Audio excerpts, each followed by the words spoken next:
Hi, my name's Charles. I'm in a wheelchair now. Before I was in a wheelchair, I studied music, and then after that I ran a recording studio, and then went to work for a media company, and then took the job at the university, and then ended up in a wheelchair after developing MS. And what's it like to have MS? That is really, really hard. MS is a neurological illness. Very weird. It's worldwide, but there's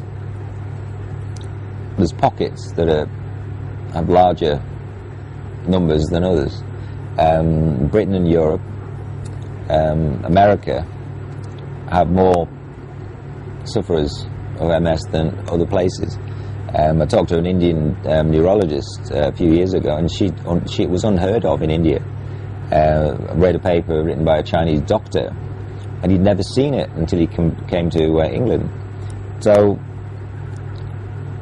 I don't know. There's lots of theories about it. Environmental, genetic. Even somebody said it was an STD. They stoned him to death when he got off the plane. There's black spots as well, where there's high proportions of MS sufferers. Some in Ireland, off the coast of Scotland, the MS support nurse here thought there was a black spot in Seaham up the road. She said there was something in the water. They don't know what causes it. They don't know what causes it. But basically, this is how I understand it. Basically, the immune system, or your antibodies, attack the sheathing or the myelin coating to the nerves in your body. So it attacks the sheathing, which causes swelling, and it causes sort of erosion of the coating. There is a replacement called oxymyelin, which is the body produces, but it's not as good as the original, and it takes a long time to be made. And the problems are really to do with the nerves being attacked, and it can be anywhere in the body, which is why it's so variable. Optic neuritis, I had that in this eye. I have a friend who's an optician, and he mapped my eyeball 85%, just like your thumb was in front of it. That's what it looked like. The colour red now is brighter in this eye than it is in that. So if I look at something red, it's brighter in my right eye, left eye, than it is in my right. But that's only little. But balance gone, attacked my balance, but they don't know what causes it. They don't know what causes it, and they don't know how to cure it. So you're sort of in a dark area, really. MS has changed my life, but underneath I'm still me. It makes me more determined, makes me more arrogant, makes me more aggressive, but it also makes me softer and more understanding and have more empathy for other people. So maybe it was supposed to be. It's so variable. The symptoms and the things that go with MS change. When I was walking with a stick, it felt like I was walking on pillows, or it felt like I was walking through water.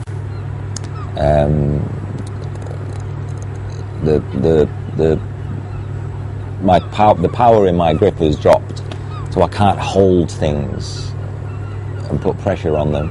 So writing my name now, signing checks, is difficult. My signature has changed so dramatically, I can't even recognise it myself.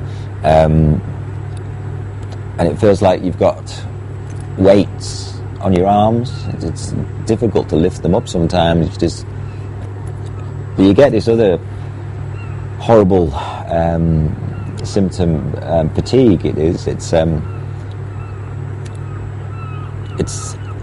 not tired that you're missing sleep. It's like you've just been on a run, a 27-mile run, and sat down. That sort of fatigue, and that's the MS causes that. But when you're whacked, it's completely whacked. You're awake, but you're just absolutely exhausted.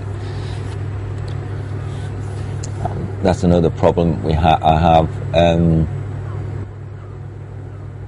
But as I said, the pain's the one at the moment. Whacking that one is difficult. Sometimes I really, really, really hate this disability. The other thing that happens with it is, well, bowel and bladder control, but bladder control as well, because I'm in a wheelchair, difficult to get out onto the toilet in time, can't hold it in. So, you have two options, well, three options.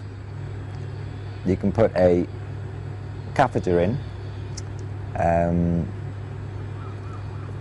it's a temporary one, or that you change, or one that's permanent and fixed, or you can wear what's called a conbeam, which is like a sticky condom with a hole at the end, and it goes into a pipe, which goes onto a bag, which is on your leg.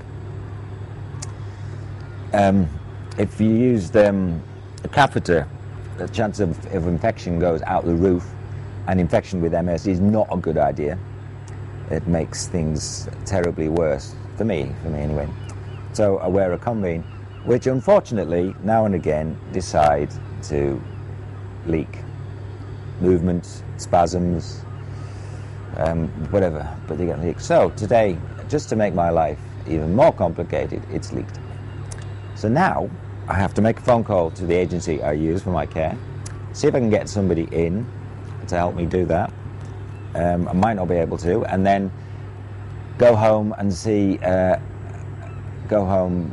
possibly get in the house, and then call the emergency team, telecare, they'll come out and do it. Last time I tried that, it was an hour and a half before they got there, and you have to sit in your own urine. Classic. So you can sort of understand why I get so pissed off about it, upset about it, angry about it. God's sake, somebody else please have it. I don't want it anymore.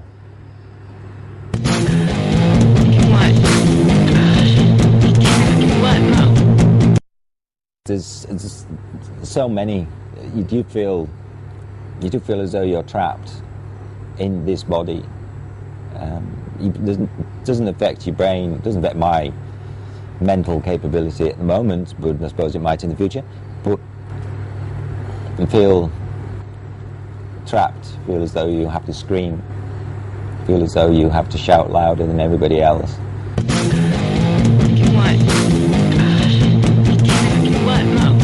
It's very unfair. It's very unfair. For years I pondered the reason why I got this, and I pondered what I'd done wrong, why I deserved it. Was I being punished? Was it the trial of Job? There is no rhyme or reason for it. Looking for the reason, you just drive yourself nuts. You just have to deal with it the best you can. But it is very unfair, and it's very cruel. And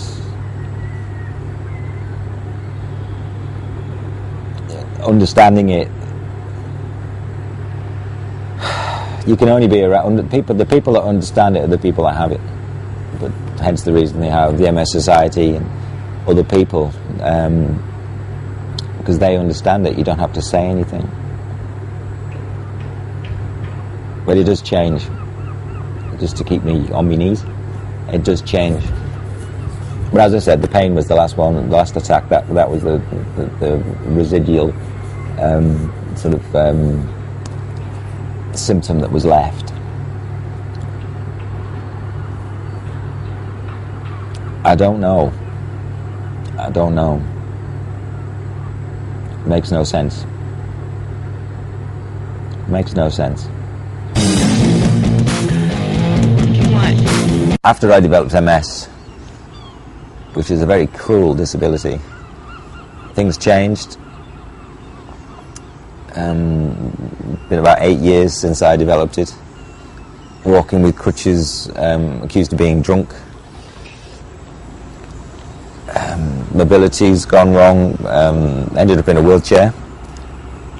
Possibly sooner than I would have liked, but made everything easier. And now I'm in a wheelchair full time. I have full-time care at home, and my house has been adapted, hospital beds, ramps, etc., etc.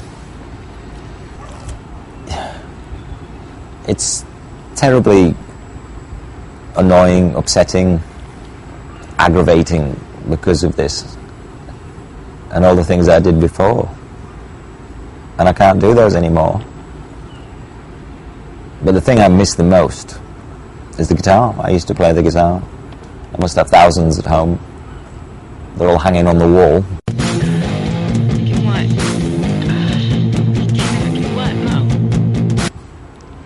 But I miss that. Fingers don't work.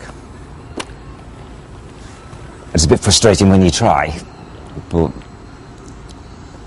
I miss that most of all, I think. But hey, life goes on. I read an article a couple of years ago now about the chances of finding a partner if you're disabled or in a wheelchair. It's 1 in 7 for a man in a wheelchair, so they could find an able-bodied partner. 1 chance in 7. So if I meet 7 women, there'll be 1 woman that might be interested. For a woman that's in a wheelchair, it's 1 in 30, which is terrifying. So I think the female type, it's a Florence Nightingale effect, or the maternal instinct, or their viewpoint on it. But men are just not interested. Weird. Married for 14 years, together 20, my wife left. So now I'm single again, which is quite terrifying. I had a younger girlfriend for a while after she left. She was a bit young, 23. But that didn't seem to last as long as I'd liked it to. But I want to fall in love again. I really miss that. I really miss being in love.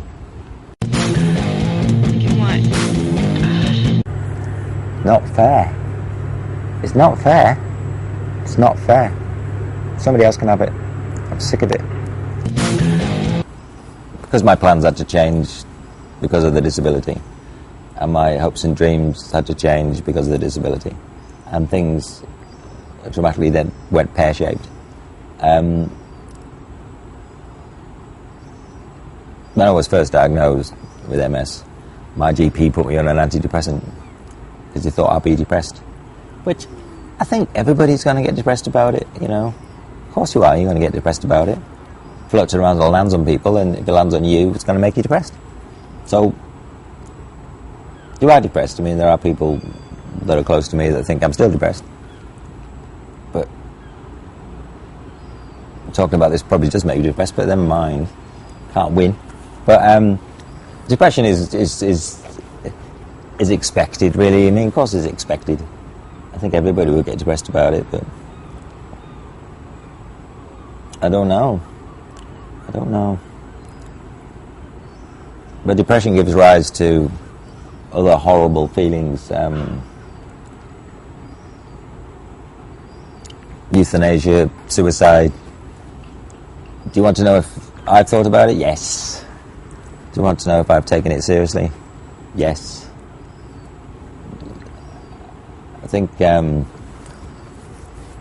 because I do my own research, and I know, I mean, a doctor or a neurologist will never tell you that you're going to end up with this level of disability if the MS progresses, but I know what can happen. If it does, then I will seriously think about ending it. I know it's a very selfish act, and it's against God's plan, but it's my choice. It's my choice. have to be informed about these things. But like everybody, you'll just hang on as best you can. To the last minute, you'll hang on. But you can go to Dignitas or sit in a train track or something. But it never has to get that bad. There's always ways and means around it, I suppose.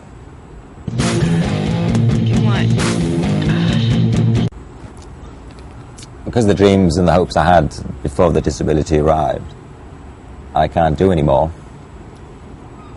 They've changed, but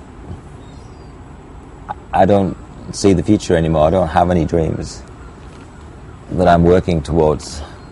I mean, I want to get back into doing music, which is what I used to do. So I'm trying to work on that one. I've got loads of stuff that needs digitizing or whatever. Working on that, getting there slowly. I do eBay a lot. Selling stuff on eBay. Because of my background with guitars, tend to sell effects pedals, guitar effects pedals. Sort of the older stuff, the vintage stuff. I seem to sell a lot of those. It sort of keeps my hand in a little bit. But that's not a career, really. I don't make enough money off that one to warrant doing it full time. But I do want to do this music again. Not necessarily do some new stuff, but revamp all the stuff I did before. We did have plans to make an effects pedal, which actually had the boxes made, and found an engineer that would build them, and my brother's a web designer, he designed a website for me, but that seemed to come to a big standstill, because we couldn't use the older components anymore because they're classed as illegal. Probably because they've got lead in them and people are worried about people eating the circuit board or something, I don't know. But, so that one came to a dramatic stop.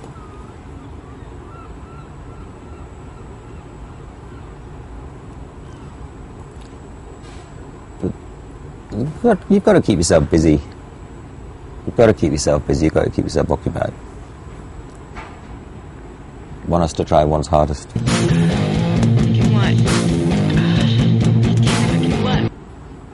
When I was first diagnosed, I think very scary, but I think I went through a period of denial. I think I denied that I had it. I tried really hard to carry on like I did before. But the disability stopped me from doing all those things. And then ended up in a wheelchair eventually, but I walked with sticks, didn't quite walk with crutches, but walked with a stick. Wasn't onto the railing, just to fall over all the time. Then I ended up in the chair. But we moved across from Cumbria to Sunderland for the job, and the plan was to move on from here. My wife studied her degree at the University of Sunderland a long time ago, so I knew a bit about it, a bit about Sunderland, but we planned to move away. I think it was 5-6 years, I think, when my stepdaughter was going to change school. But it didn't happen like that. I got stuck. Very difficult to move on with a disability. It's an employer's right now to know what disability you have. And I can't exactly hide it now, can I? So the chances of me getting another job somewhere else are slim, very slim. The only way to do it is to work for yourself, which I tried a long time ago and I didn't like it.